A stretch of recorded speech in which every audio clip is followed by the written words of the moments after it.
Hola, ¿cómo están? Muy buenas noches, bienvenidos a otro programa más de Estado de la Nación. Hoy vamos a hablarle acerca de la ampliación presupuestaria.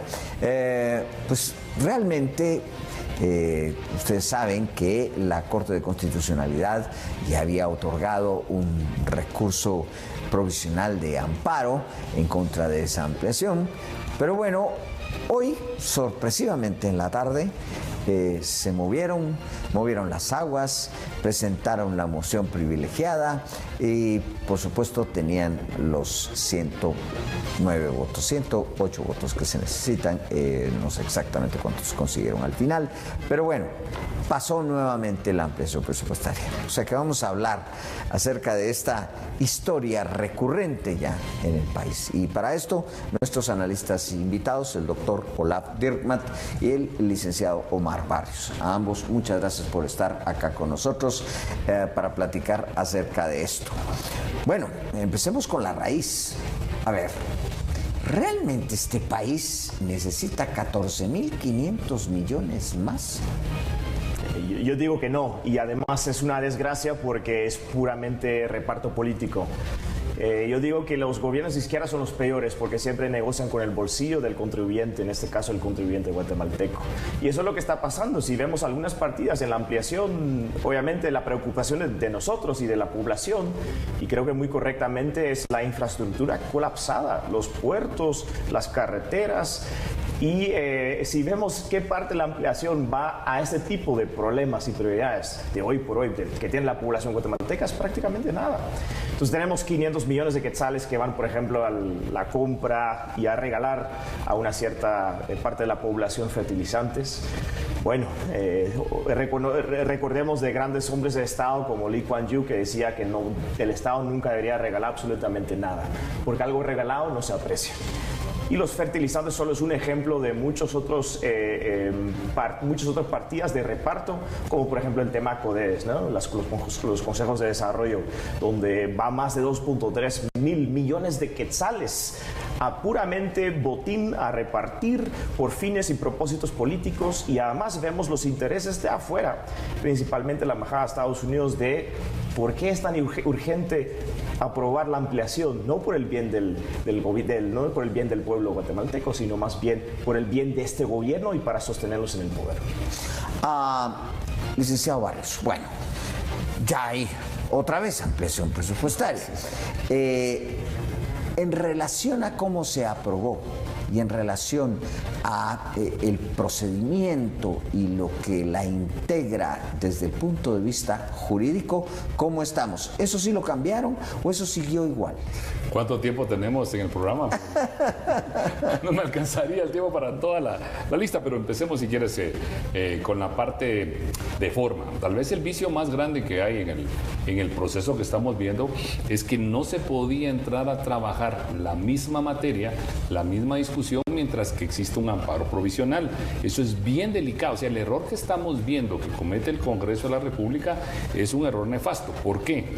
Un simple ejemplo. Ustedes que están en su casa ahorita escuchando y viendo Estado de la Nación, imagínense que al alcalde de la casa donde ustedes viven se le ocurrió que por ahí tiene que pasar una calle y que entonces emite un acuerdo el Consejo Municipal donde le tienen que destruir su casa.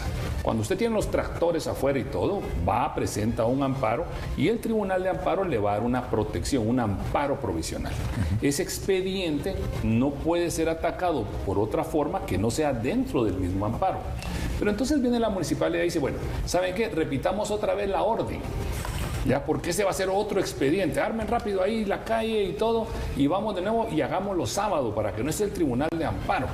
Y entonces no desobedecía el primero porque el segundo era otro expediente, no era el primero. Se le olvida a los gobernantes que al existir un amparo provisional hay un proceso de rango constitucional que está activo, lo que te impide estar trabajando esa misma materia, aunque sea en un expediente nuevo. Y nótese que este no es un expediente nuevo. Realmente lo que hicieron es tomar los mismos números, una simple comparativa que yo había hecho en una imagen. Tengo el decreto 16-2024 que está suspendido y tengo el decreto aprobado recientemente hace unas horas. Y si tú ves todos los números son exactamente igual, con una gran diferencia.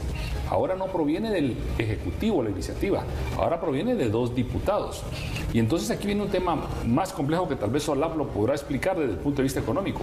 ¿Cómo dispones de 15,000 millones de quetzales en menos de 10 horas? Desde 9 de la mañana que se presentó la iniciativa a 4 o 5 de la tarde que se está prestando un dictamen. Imagínate el Ministerio de Finanzas dictaminando, el Ministerio de Finanzas Públicas, el ente rector de la hacienda pública, del gasto público. ¿Cómo vienen a disponer ellos 15,000 millones en ese corto tiempo a una iniciativa de ley violando todas las formas? Entonces, donde lo quieras ver, sea por el trámite formal o por el fondo del asunto, nos volvemos a entrampar en un proceso inadecuado. Pero para mí lo más preocupante, José Eduardo, es el mensaje.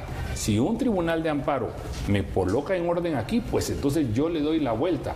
Y ojo, hoy es el Congreso de la República, mañana van a hacer tu audiencia, vamos a hacer tú, vamos a hacer Olaf, voy a hacer yo. Y eso es bien complejo, porque nosotros no tenemos el poder que tienen los diputados. Bueno, hablamos de estos polémicos 15,000 millones de quetzales. El original había pasado por la comisión respectiva y había recibido dictamen desfavorable. Resulta que entonces vienen y encuentran estos procedimientos en donde de urgencia nacional, sin haber realmente una urgencia nacional, vienen y aprueban esto. Cuando vemos eso y ese reparto de los 15,000 millones con ya la comisión haberlo estudiado durante bastante tiempo, negativo, y resulta que ahora el Ministerio de Finanzas puja otra vez por lo mismo. Son constantes ataques a la institucionalidad del país. Y es irónico, ¿no? Porque tenemos un gobierno que presume defender el Estado de Derecho, etcétera.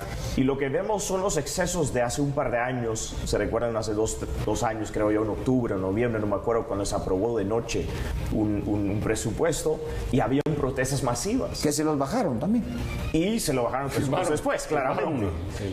Y entonces esa indignación selectiva a mí me preocupa mucho, porque ahora somos muy pocas voces que realmente defienden el Estado de Derecho, que no es lo que estamos observando aquí. Todos los excesos que antes el mismo oficialismo hoy criticaba en aquel entonces, lo están repitiendo, pero no solo repitiendo, lo están volviendo cada vez peor. Un ejemplo es el ejemplo que ya dimos, el reparto a través de los consejos de desarrollo.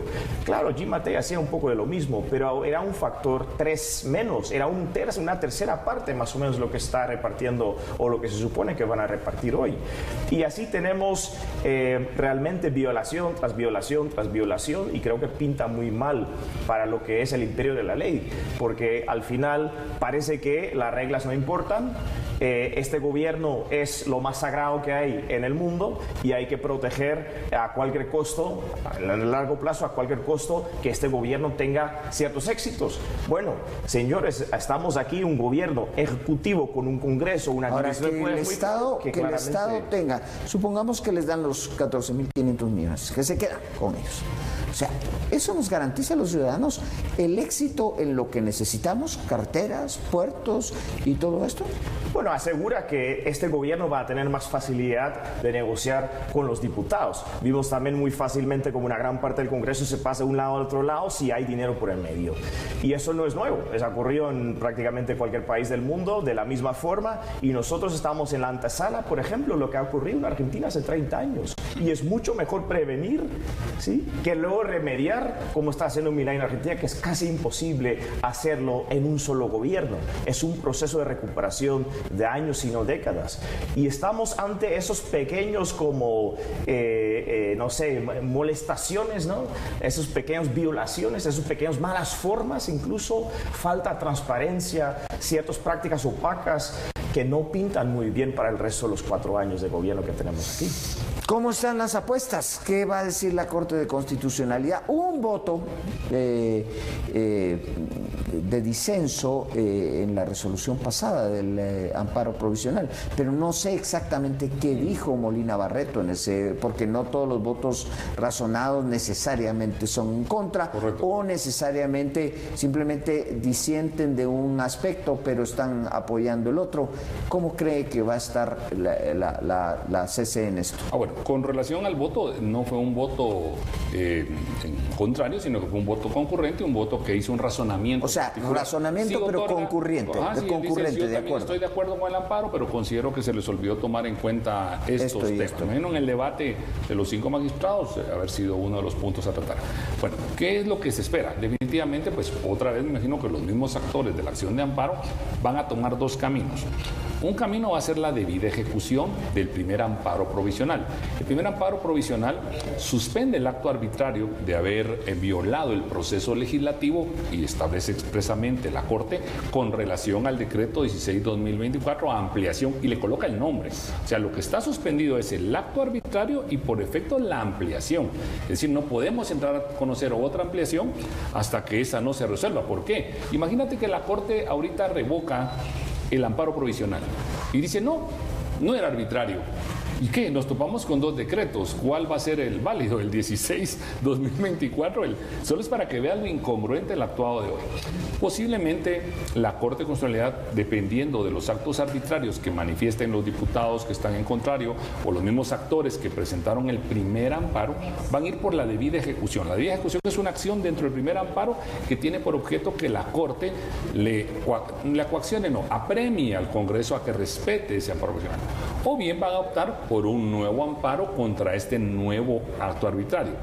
¿Cómo va a resolver la Corte? Posiblemente, si nos vamos al derecho, a los antecedentes jurisprudenciales, va a volver a suspender esta actuación. ¿Por qué? Porque hay otra vez violaciones de forma, violaciones en el procedimiento y porque están cometiendo un fraude de ley. Alguien me decía ahí, es que los diputados no pueden cometer fraude de ley. Claro, todos los funcionarios públicos y todos los particulares podemos cometer fraude de ley. Yo sé que eso de la moción privilegiada y la argucia de urgencia nacional la han utilizado mucho y para todo en el Congreso de la República. Pero a ver, ¿no tiene que cumplir ciertos requisitos el arguir, decir es de urgencia nacional? O sea, tiene que haber efectivamente una urgencia nacional, ¿o no? Correcto, y por eso es que recuérdate que durante mucho tiempo intentaron el decreto de estado de calamidad pública, porque necesitaban que se aprobara la calamidad pública para decir, estamos en un tema de urgencia nacional, y dentro de esos 30 días del decreto de calamidad pública iban a entender la urgencia nacional. Ahora no, y aquí se viola el artículo 26 de la Ley Orgánica del Presupuesto. Para este tipo de ampliaciones de urgencia nacional tiene que estar previamente declarado ese estado en el que te encuentras de emergencia. Puede ser de prevención, de alarma, de calamidad, de sitio, de guerra, del estado que corresponda. Entonces, donde veas está una violación.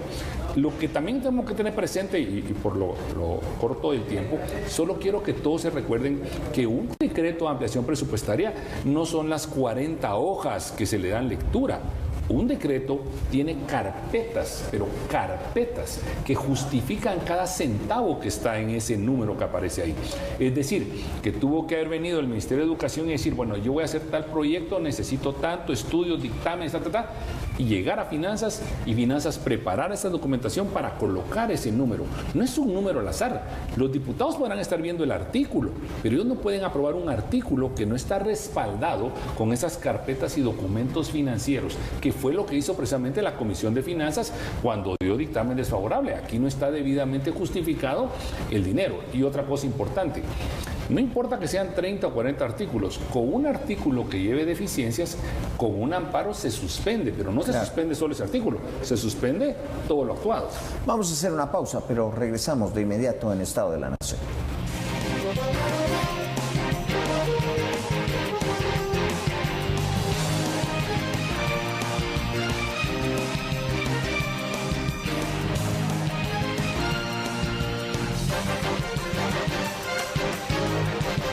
Este es el resultado de cuando uno tiene confianza, entiende que puede ir creciendo. Tú te has ido forjando cada uno de los conciertos, a diferencia de varios de tus compañeros, tú has tenido un crecimiento muy notable.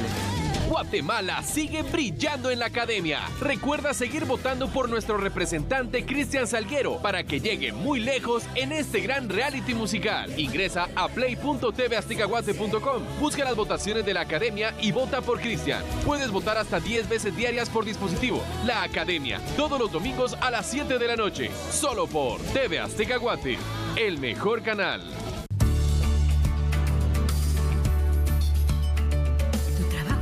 Las puertas de Guatemala, el cielo se despeja para ti.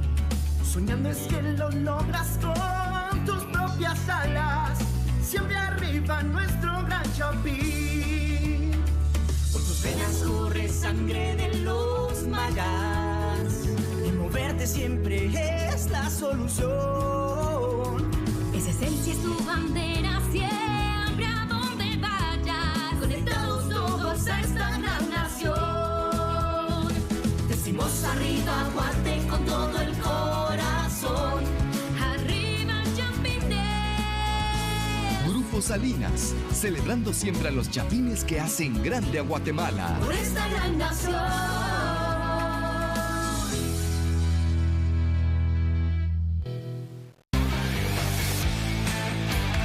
Gracias Guatemala por preferir TV Azteca Guate, el mejor canal.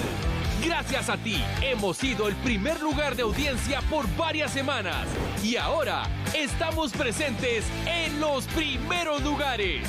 Junto a ustedes, este 2024 crecimos más de 106% en comparación al año 2023 y más de 3 millones de televidentes diarios. Crecimiento nunca antes visto en la televisión guatemalteca.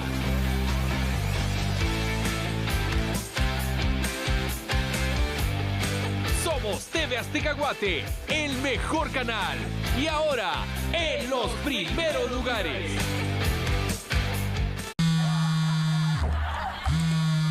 Ah, caray. Bueno. Buenas tardes. Le hablamos de Banco Azteca. Detectamos una compra sospechosa en su cuenta y por seguridad tiene que cambiar la contraseña de su aplicación. ¿Cómo? No se preocupe, le vamos a mandar un mensaje con una contraseña nueva. Sí, claro. Es temporal, así que tiene que hacerlo ahora mismo conmigo. Sí, yo lo hago, sí. Ponte atento. Un asesor de Banco Azteca nunca te mandará contraseñas, ni te llamará para pedirte datos confidenciales, que des de alta una cuenta o hagas un envío de dinero. Si te encuentras en esta situación, detente y mantén la calma. ¿Duda? ¿Estás seguro de que es alguien de banco quien te habló? Y verifica por ti mismo. Llama a la línea Azteca, revisa tu app o ve a una sucursal. Bueno.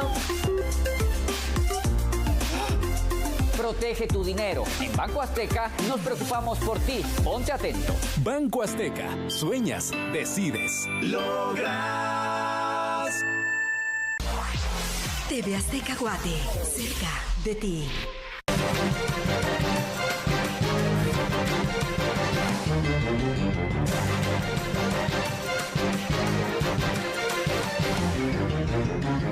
Continuamos en Estado de la Nación, estamos hablando de la ampliación presupuestaria, ahora otra vez, vamos de nuevo, y con nuestros analistas, el licenciado Omar Barrios y el doctor Olaf Dirkmaat.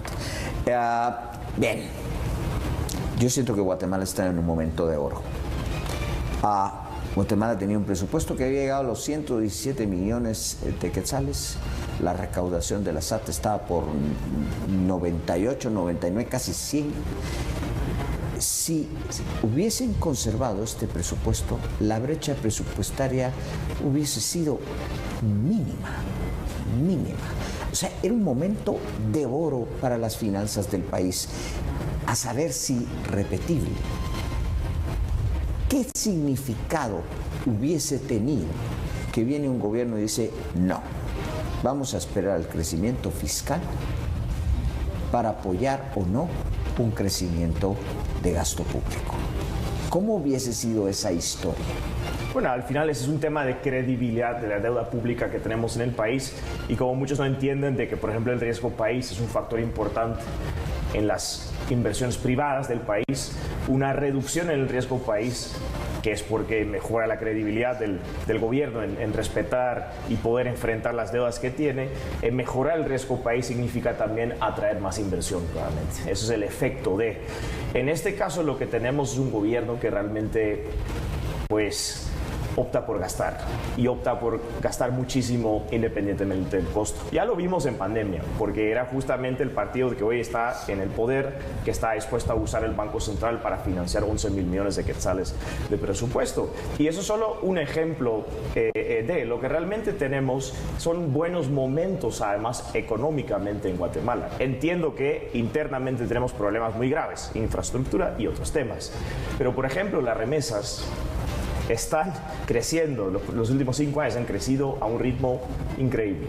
Y ahorita están aplanando las tasas de crecimiento en las remesas. Si eso es una señal de una antesala, digamos, de una ralentización de las remesas, vamos a tener problemas también con la recaudación. Tal vez no este año, pero posiblemente el año que viene o el año después. Por eso es importante esta prudencia fiscal y esta disciplina fiscal, que claramente este gobierno no es una prioridad, no es algo que tienen como algo muy importante, y creo que puede poner en riesgo la deuda pública que tenemos hoy por hoy. Y la gente no entiende que una partida importante del presupuesto nacional son los intereses. Y cuando nos endeudamos, vamos a gastar más en intereses. Si yo les pregunto a la población, desde ¿qué periodo tuvimos la vez pasada? 10 años, creo que, o 7 años, duplicó el presupuesto nacional. ¿Realmente se puede percibir una mejora en la calidad de las funciones prestadas y el trabajo prestado por el propio gobierno? Yo creo que no. Y entonces no hubo resultados, pero hubo un montón de más de dinero. Y podemos estar seguros de una cosa: con esta ampliación, todo lo que es perceptible para la población en beneficios y ventajas no se va a poder hacer por el tiempo. Estamos a finales de agosto. Lo único que se va a poder ejecutar es el reparto político que está en esta ampliación, y nada a beneficio de la población en mejores carreteras, en mantenimiento, en infraestructura. Todo lo que requiere este país no lo vamos a ver. Cuando vemos, o sea, es previsible que van a haber recursos, ya eso lo sabemos. ¿Por dónde cree usted que se van a ir los recursos? ¿Cuáles son las vías a objetar? Bueno, definitivamente hay unos trámites internos del propio proceso legislativo acerca de las objeciones que todavía pueden hacer los diputados relativos al decreto de urgencia nacional, que es un plazo de 2 días que tienen para discutir eso. Pero por otro lado, definitivamente, al ser una acción arbitraria del Congreso de la República de determinada cantidad de diputados, pues va a ser la acción de amparo la que va a proceder. Y me imagino, yo lo haría si fuera el encargado de tomar esa decisión, preparar las inconstitucionalidades sí y solo sí no hay amparo provisional. Suponte que no hay amparo provisional, entonces va a seguir su trámite el proceso legislativo, el presidente va a sancionar este decreto, lo va a publicar en el diario oficial y va a entrar en vigencia. En el momento que entre en vigencia, entonces ahora tienes otra herramienta llamada inconstitucionalidad, pero esta sí solo es específica para aquellos artículos, si es de fondo o si es de forma, para todo el decreto. O sea, hay garantías constitucionales que se pueden utilizar adecuadamente, pero tal vez una de las más importantes es precisamente establecer las carpetas administrativas de cada uno de los gastos. ¿Por qué? Porque no es lo mismo una ampliación presupuestaria que viene del Ministerio de Finanzas al organismo ejecutivo y que el presidente la presenta como iniciativa de ley, porque si lo quisieras ver ahí es más justificante. El ministro de Finanzas sabe quién necesita cada uno de los 15.000 millones de quetzales que está solicitando. Pero la ampliación presupuestaria que constitucionalmente se le otorga también a los diputados del Congreso como iniciativa son para partidas específicas, no son para que reestructuren toda la administración pública. A cuenta de que un diputado o 2 diputados van a prestar una iniciativa diciendo necesita millones necesita millones el otro, necesita millones el otro, cuando ellos nunca estuvieron en ese proceso administrativo. Lo que te establece constitucionalmente a los diputados es una ampliación del presupuesto. Por ejemplo, queremos darle más recursos al MAGA para determinado programa que ya me justificó el MAGA por qué y que no se lo quiere dar el Ejecutivo o una entidad descentralizada y autónoma que no tiene ese poder. Para eso es que el Congreso puede realmente decirle al presidente, mándeme su dictamen del Ministerio de Finanzas Públicas públicas para ver si va a estar de acuerdo, pero para una partida específica, no para modificar toda la estructura financiera de esta cantidad de entes públicos. O sea, desde ahí ya te estás dando cuenta que hay un fraude de ley, que te quieren engañar a la población. Dijeron, le vamos a hacer más ágil, presidente, este trámite. Y bueno, un diputado investido de inmunidad personal, de derecho ante juicio, de irresponsabilidad en lo que pronuncia en el Pleno, pues está más blindado, pero el constituyente no le dio esos blindajes y esas prerrogativas para que hagan lo que están haciendo. Efectivamente, volvemos a ver ese acercamiento al abuso de autoridad. Usualmente el guatemalteco ha creído que, y ese tema es importante, las remesas van a estar allí eternamente, van a seguir creciendo como que si fuese espuma. Pero me interesó mucho el dato, de que ese dato es eso que está pasando ahora, no es infinito. Eso tiene un momento en el que va a cesar, en el que va a terminar. ¿Cómo se ve ese proceso que podría ponernos en un serio problema con presupuestos, porque ya han empezado a platicar, un presupuesto de 148.000 millones de quetzales? Exactamente. La población guatemalteca en Estados Unidos está muy concentrada en ciertas áreas y al final las remesas dependen de las condiciones económicas en esos lugares. Si tiene un buen momento económico en Estados Unidos, si hay mucha demanda laboral, por ejemplo, los guatemaltecos migrantes lo van a pasar relativamente bien, van a tener dinero de sobra, van a mandar a casa dinero, pero hay otros dos factores. O sea, primero está el factor macroeconomía en Estados Unidos. Otros factores pueden ser las deportaciones. Hoy tenemos elecciones en Estados Unidos y el año que viene asume tal vez un nuevo gobierno que podría acelerar o retomar las deportaciones que antes existían de masa, y eso podría reducir claramente las remesas. Y el tercer factor simplemente es generacional. Claro, si tú sos el sobrino o el nieto o el hijo, tú mandas dinero a los parientes que tienes en Guatemala, pero en el tiempo este vínculo se disuelve, como ha pasado con los mexicanos, y eso es un inicio de una tendencia más a largo plazo, no coyuntural, más a largo plazo, pero son factores que afectan las remesas. Y sin remesas nosotros tenemos un problema, tal vez nosotros aquí no, pero el gobierno tendría un problema con la recaudación, porque mucho de la recaudación ha incrementado con dobles dígitos en los últimos años. Y claro, es el secreto mejor guardado de los políticos: cierran la boca, esconden la llave y gastan como marineros borrachos. Y es uno de los problemas de este presupuesto, porque es más de lo mismo con todavía peores formas. Yo que me dedico al derecho marítimo, ese ejemplo estuvo muy bien. Los gobiernos gastan como marineros borrachos. Es genial. Mejor dicho, es imposible. Bien, tenemos apenas segundos para conclusiones. ¿Cuál sería su conclusión desde este punto de vista jurídico en torno al presupuesto? Bueno, efectivamente hay que defender, hay que realmente protegernos de esa violación que se hizo, por lo que expliqué al principio. No podemos dejar que se siente el precedente que cuando hay un expediente con un amparo provisional que no ha sido cosa juzgada, que no ha causado estado de proceso legislativo, se nos permita usar otra vez otra herramienta, porque hoy fue para un decreto, mañana puede ser para las particulares. Entonces creo que es un precedente bien importante entender que no corregimos un error con otro error. Primero había que arreglar la situación que estaba en trámite en ese amparo provisional, y después definitivamente si tenían el derecho otra vez a intentarlo, pero respetando el proceso, no como lo están haciendo los diputados. Pésimo precedente, sobre todo por los principios de la Ley Orgánica del Presupuesto: legalidad, prudencia, eficiencia, eficacia, transparencia, y no estamos viendo ninguno de esos principios de la Ley Orgánica del Presupuesto, que desarrolla los principios constitucionales, en el proceso legislativo que se efectuó, y que la población se interese también. Yo sí me quedo con lo que decía Olaf, que hace unos años se amplió un tercio de este volumen que se está ampliando, y quemaron el Congreso y salió todo el mundo a protestar, y estaba más justificada esa ampliación presupuestaria que lo que se está presentando ahora. Pero vemos cómo las organizaciones paralelas, medios de comunicación, una quema manejada por los mismos grupos que son hoy o que circundan alrededor del gobierno. Sí, correcto. Entonces eso no significa que aquella ampliación no fuese nefasta. Correcto, nefasta, totalmente definitivamente. Bien, ¿qué conclusión podríamos dar desde el punto de vista económico? Malas formas, estados de calamidad que no procedían, el tema de la ampliación, y yo creo que hubo hay una política de palo y zanahoria, ¿no? Y hasta el momento el palo ha sido el Departamento de Estados Unidos y la embajada, ¿sí? Y la zanahoria está en esta ampliación, y ese es el gran problema del país y el problema que vamos a enfrentar los guatemaltecos, no ahorita, pero en los próximos años.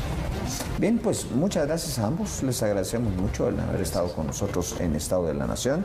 A todos ustedes también muchas gracias. Antes de despedirme no puedo dejar de dibujar en mi mente esa escena de los diputados brindando con sus tarros de cerveza en alguna cantina, en alguna isla del Caribe, como los marineros borrachos. Después de 3 meses de andar navegando, llegaron con dinero.